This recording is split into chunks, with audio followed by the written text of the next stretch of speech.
aula. Então, agora a gente vai dar uma estudada, né? Isso aqui, a gente tem que entender este problema aqui para poder entender o que é a lei de Darcy, tá bom? Para a gente começar a relacionar gradiente com velocidade.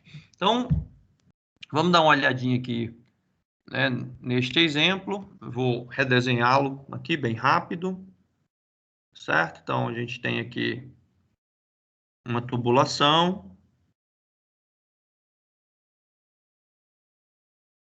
Vou tentar desenhar aqui de maneira mais rápida possível. Aí, nessa região aqui, que eu vou colocar de vermelho, fica o solo, tá bom? Tudo que a gente vai precisar por enquanto é que o solo esteja aqui dentro, tá? Então, isso aqui é o solo da gente, ok? Então, tá aqui o nosso solo, maravilha. Ok? E aí, aqui, deste lado de cá, eu vou colocar aqui uma altura HA, que eu vou colocar aqui em valores numéricos, mas esses valores numéricos são irrelevantes para a gente. Eu vou colocar aqui como se tivesse 10 metros, né? 10 unidades de comprimento. Do lado de cá, eu vou colocar a água, certo? Como se ele tivesse a 5 metros. Então, aqui é o nosso HB, 5 metros. Tá bom? 5 metros em relação a quem? O nosso sistema de eixo está aqui, né? Então, aqui é o nosso zero. Nosso sistema de eixo está aqui. E aí, agora a gente vai dar uma analisada, tá certo? Nesse sistema.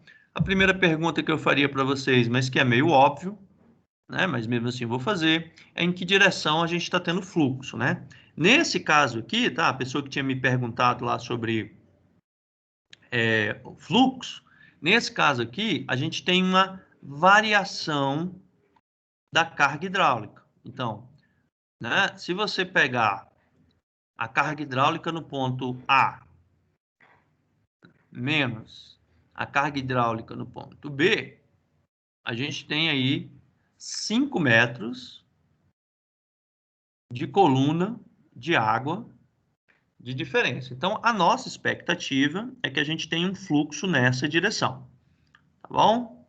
Então, a gente deveria ter um fluxo nessa direção. Mas antes da gente analisar essa história do fluxo, vamos dar uma olhadinha aqui, né, em outros aspectos, né? Então, vamos lá. Quanto é que é a carga hidráulica nesse ponto A aqui, que eu estou pintando, né? O ponto A. Então, a carga hidráulica no ponto A, né? A carga hidráulica no ponto A é igual a 10. Como é que eu cheguei nesse valor? Eu cheguei nesse valor porque o Y é igual a 10 e a pressão é igual a zero. Todo mundo concorda comigo? Então, eu cheguei nesse valor de 10. Se a gente olhar aqui no ponto B, o raciocínio é exatamente o mesmo, né? Então, a carga hidráulica no ponto B é 5, né? Os motivos são exatamente o mesmo. O Y é igual a 5, a pressão é zero, né? Eu não tenho pressão. Lembre-se sempre que pressão é a altura de água que eu tenho sobre o solo. Se a gente começar a se mover aqui, ó, né? E a gente vem a olhar este ponto aqui, ó, que está no fundo do tubo, imediatamente antes de entrar no solo, tá bom? Que eu vou chamar de C. Eu vou dar aí 1 minuto para vocês pensarem qual seria a carga hidráulica no ponto C. E o mesmo raciocínio, né? Se a gente viesse aqui mergulhando, né?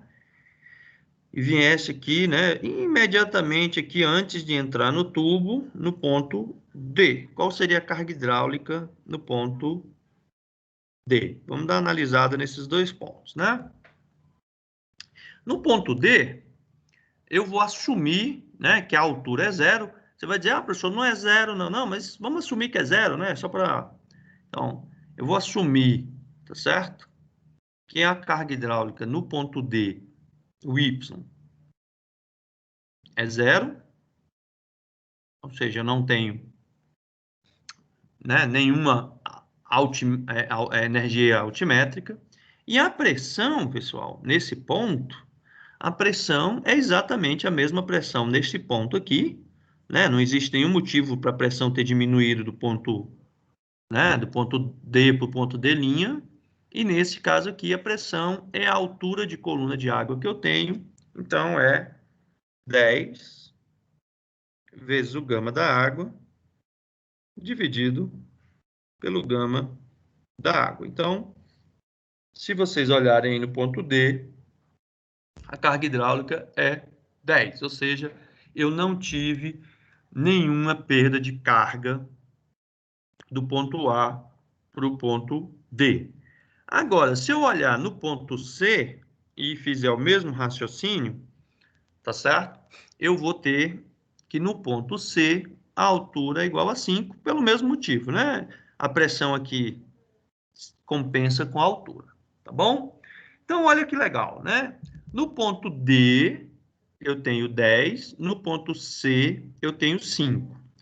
Para onde foi esses 5 metros que eu perdi? Ou seja, né, eu tenho uma variação, ó, preste atenção, daqui para cá, né? Então, aqui é 10 e aqui é 5.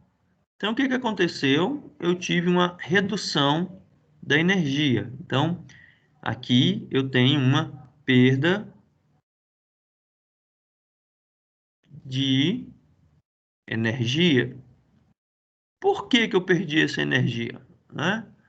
Vamos dar uma pensada no porquê que quando a água passa por dentro do solo, a gente perde energia, né? Então, vamos desenhar aqui algumas partículas, né? Vamos colocar aqui algumas partículas, né? Imaginando aqui que a gente tem algumas partículas. Obviamente que isso aqui é só um exercício mental, tá certo? É óbvio que no solo não é tão simples assim, tá certo? E vamos imaginar, né, que exatamente neste ponto aqui é o ponto D e neste ponto aqui é o ponto C, né? Então eu vou fazer aqui o caminho que a água deveria percorrer. Então a água deveria percorrer, deixa eu colocar aqui de outra cor, a água deveria percorrer alguma coisa assim, né? Passando aqui, eu não sei exatamente por onde ela ia passar, né? Estou imaginando aqui, né, que ela teria que fazer todo esse percurso, né, tortuoso. Opa, deixa eu colocar uma cor melhor aqui, né? Então você teria um percurso tortuoso, tá certo? Além disso, haveria o atrito da água passando pelas partículas, tá bom? E esses dois cenários aqui, né, fazem com que a água perca energia. Bom, olha que legal. Então, a água passando por dentro do solo, ela perde energia potencial. Vamos dar uma pensada num assunto que todo mundo já estudou, né? Um assunto que a gente já estudou, todo mundo, tá? Não tenho nem dúvida sobre isso. Vamos colocar aqui uma bateria, tá bom? Vamos desenhar aqui uma bateria. Então, vamos colocar aqui um símbolo de bateria. Acho que todo mundo lembra disso, tá? Não vou dizer qual é a potência. Aí aqui a gente tem um circuito, tá certo? Todo mundo estudou isso aqui, pelo menos para entrar no vestibular, tá certo? E aqui eu vou colocar de vermelho, tá? O símbolo de resistor, né? Então isso aqui é um resistor, tá bom? Então, olha que interessante. Aqui, pessoal, a bateria está me gerando energia potencial. Então, dentro da bateria eu tenho energia potencial. É tanto que uma das coisas que a gente fala, né, quando a gente está estudando eletricidade, é a tal da DDP, diferença de potencial. O que ele está fazendo aqui? Aqui ele está me gerando um potencial mais alto, né? E aqui ele está me gerando um potencial mais baixo. Aí o que vai acontecer? A corrente, né, vai empurrar os elétrons nessa direção. E quando chega no resistor, o que o resistor faz? Baixa a potência e aí o meu circuito continua, tá bom? Então, para a gente, né, o solo é um resistor, tá bom? Como é que é a lei de Ohm, né? A lei de Ohm, a gente diz que ela é assim, ó, né? Potencial é igual, né? A diferença de potencial é igual a resistência vezes a corrente elétrica. Vamos arrumar isso aqui, né?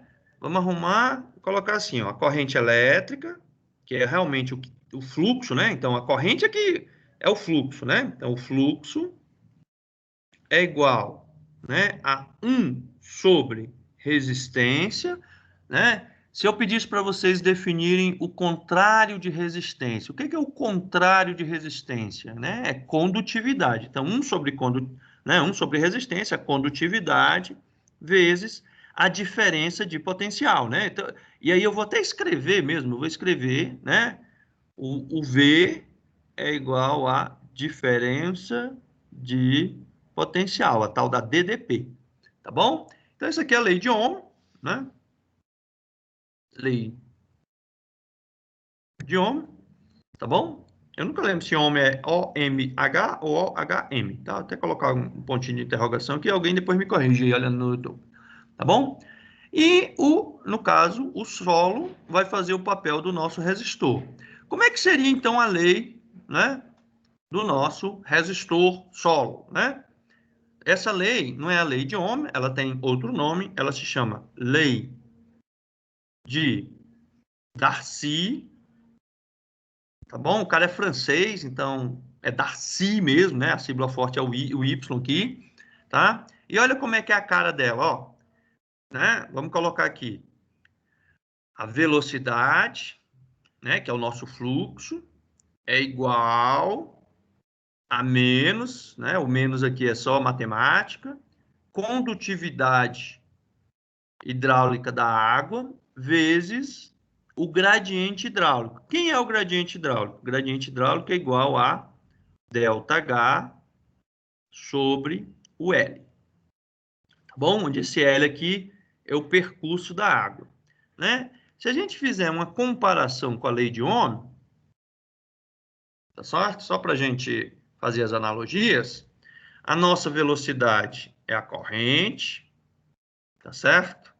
A nossa condutividade continua sendo condutividade mesmo, é 1 sobre R, tá certo? E o nosso gradiente, né, que é a DDP, é o V, né? É a diferença de potencial na bateria, tá bom? Então, vocês podem olhar a lei de Darcy como se fosse a lei de Ohm, ou seja, é uma coisa que relaciona um gradiente de energia potencial com fluxo de partículas. Nesse caso aqui, a gente tem fluxo de partículas de água. Nesse caso aqui, a gente tem fluxo de partículas de elétrons, tá bom? Mas ela é uma lei, né? No caso, elas são leis muito parecidas, tá bom? Como vocês são do curso de ambiental, eu vou chamar a atenção de vocês para mais uma lei, que é a lei de Fick. Vou colocar aqui, ó. Mas vou botar bem pequenininho, porque não é ainda nosso assunto, tá bom? É mais ou menos assim, ó. O fluxo, né, de uma concentração é igual ao coeficiente de difusão, que a gente vai representar aqui por um D, vezes o gradiente de concentração. O gradiente de concentração é ΔC sobre o L. Então, por exemplo, se você tiver algum contaminante e esse contaminante for se espalhar ou dentro do solo ou mesmo dentro de um fluido, você precisa de um coeficiente, né, que seria igual aqui a nossa permeabilidade ou a nossa resistência, tá bom? Eu vou já explicar isso melhor. E um gradiente. E que energia é essa aqui, ó, que está associada com a concentração? energia potencial química, que vocês vão estudar lá com a Iovanka, tá bom? E com a Cristina. Então, olha que essas leis são muito parecidas, tá? A natureza tem, digamos assim, um formato para essas leis, tá certo? Vamos continuar aqui na nossa lei de Darcy, que talvez seja um dos assuntos mais importantes de geotecnia, tá? Então, a gente tem aqui a lei de Darcy, tá certo? A lei de Darcy, ela fala mais ou menos o seguinte. Então, primeiro, velocidade é um vetor, pessoal. Então, se velocidade é um vetor, eu já vou colocar aqui como sendo um vetor. Então, a gente tem aqui, ó, que o vetor velocidade, né? Então, a velocidade, ela vai ser proporcional, né? Então, a gente tem aqui um coeficiente de proporcionalidade, né? A gente vai chamar esse coeficiente de proporcionalidade, tá bom? Em inglês é mais comum chamar de condutividade, mas em português a gente chama de permeabilidade, tá bom? Quem for trabalhar aí com fluxo de reservatório também vai ver que chama de condutividade, tá? Mas aqui a gente vai chamar de permeabilidade, tá bom? Aí eu vou colocar aqui entre parênteses condutividade.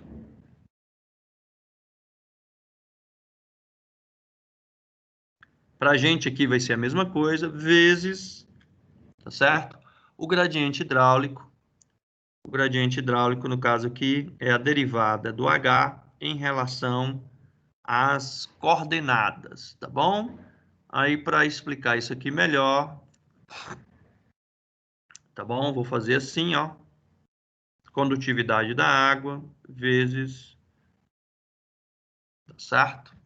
Derivada do H em relação a X. E, por enquanto, derivada do H em relação a Y. Deixa eu explicar uma coisa para vocês, tá certo? Aqui eu estou assumindo que o material é isotrópico. O que é isotrópico? Alguém depois me responde, tá bom? Isotrópico é quando, tá bom? Deixa eu voltar. Então, aqui seria a nossa lei de Darcy para quando o material é isotrópico. Quando o material não é isotrópico, pessoal, tá certo? Então, quando o material é anisotrópico,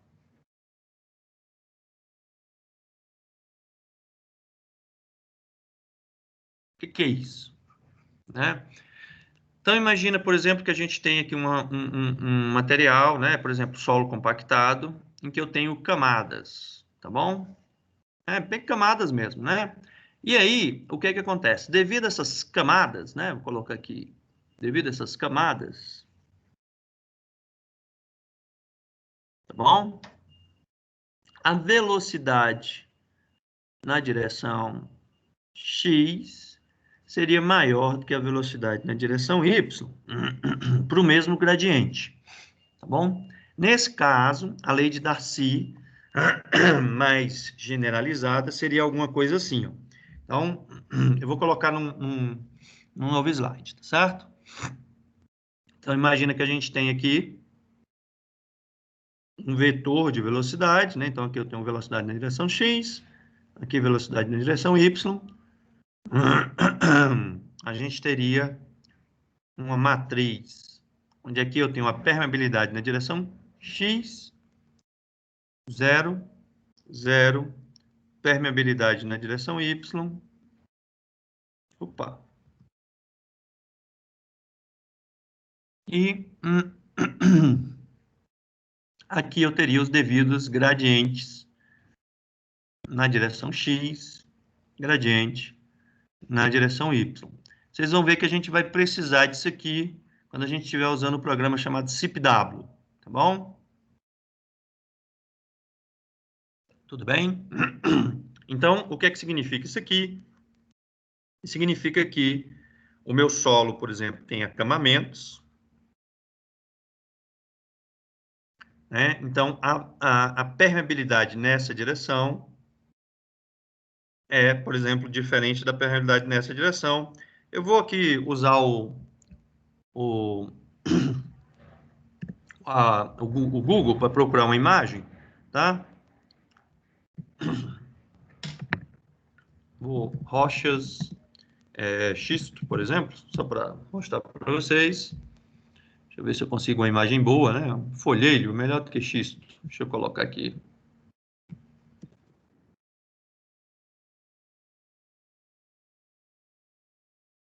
Então, olha só uma rocha como essa, certo? Né? Então, você imagina que devido a essas camadas que a gente tem aqui, ó. Ah, que droga. Devido a essas camadas que a gente tem, então a rocha vai preferir passar nessa direção do que na direção vertical, né? Deixa eu ver se eu acho uma foto melhor, que eu não gostei dessa aqui, não. Por exemplo, aqui, ó. Isso aqui é uma rocha tipo... Ah, que bom que não carregou. Deixa eu ver se eu consigo aqui uma foto boa. Acamamento de... Não. Nossa, eu adoro quando o Google faz isso. Ah, pronto, essa daqui, ó. Isso aqui ficou ótima, né? Então, olhando para essa figura aqui, eu acho que todo mundo, né, imagina. Deixa eu levar ela aqui para o nosso...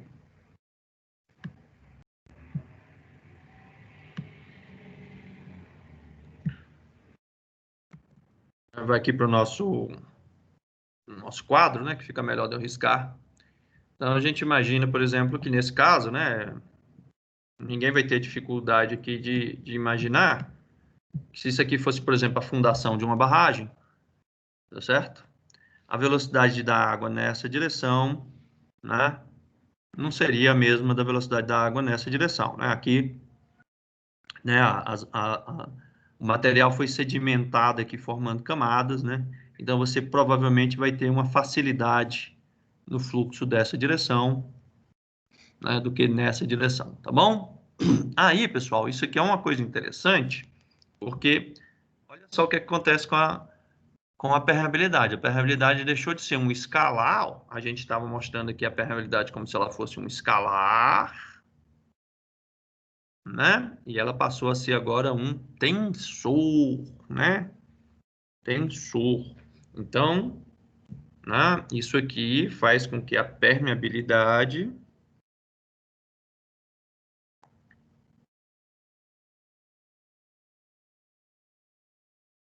seja um tensor, tá bom? Aí vamos para o caso mais geral. Deixa eu ver se eu acho uma figura legal aqui no nosso buscador, tá certo? Domos rochosos, né? Acamamentos, domos. Deixa eu ver se ele me leva aí para uma... Não, não, nenhum desses. Deixa eu ver aqui. Domos vulcânicos. Deixa eu ver se ele... Bem, não. Não encontrei ainda nenhuma. Rochas, folhelho, domos. Aqui não é de verdade. Deixa eu ver se tem algum aqui. Não é. Nesse caso aqui, pessoal, ó. Isso aqui é uma ilustração, tá certo? Mas de qualquer jeito eu vou usar ela, apesar de não ser o mundo ideal. Vou usar...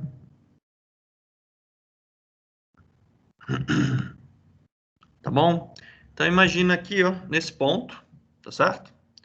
Esse ponto aqui do meu reservatório, né? Pode ser um reservatório de água, pode ser um reservatório de outra coisa qualquer, né? Em todos esses pontos aqui, tá? Se eu for fazer a medida, né? Então, se a gente for fazer a medida aqui, ó, o meu acamamento tá assim, ó. Tá vendo? Então, quando eu for fazer as minhas medidas, o que é que eu vou fazer? Eu vou colocar um sistema de eixo nessa direção, que eu vou chamar de x' e y'. E na hora que eu for montar o meu tensor de permeabilidade, né, vou colocar aqui só para indicar que é um tensor, o que é que eu vou ter? Eu vou ter, na verdade, componentes xx, xy, yx e yy, tá bom? Isso que não é uma coisa muito comum, tá? É muito raro o pessoal da geotecnia trabalhar com isso. Quem trabalha com petróleo, né, ou com outros tipos de reservatório, geralmente se depara com isso aqui. Mas geralmente o nosso tensor, a gente simplifica a nossa vida, né? Geralmente o nosso tensor, as componentes xx e yx são zero, né? Que nem eu mostrei lá para vocês agora há pouco, tá certo? Geralmente os nossos tensores são no máximo assim, tá certo? Muito raro a gente ter um caso, né, desse aqui, tá? Não raro por ser não acontecer na natureza, mas porque realmente a gente acaba fazendo algumas simplificações, tá bom? Então isso aqui era basicamente o que eu queria falar para vocês sobre a lei de Darcy por hoje, né? Como eu falei para vocês, eu tenho uma consulta médica agora, então eu vou encerrar a aula. Vou abrir aqui 10 minutinhos de perguntas. Se vocês não tiverem perguntas, eu vou encerrar a aula. E aí na próxima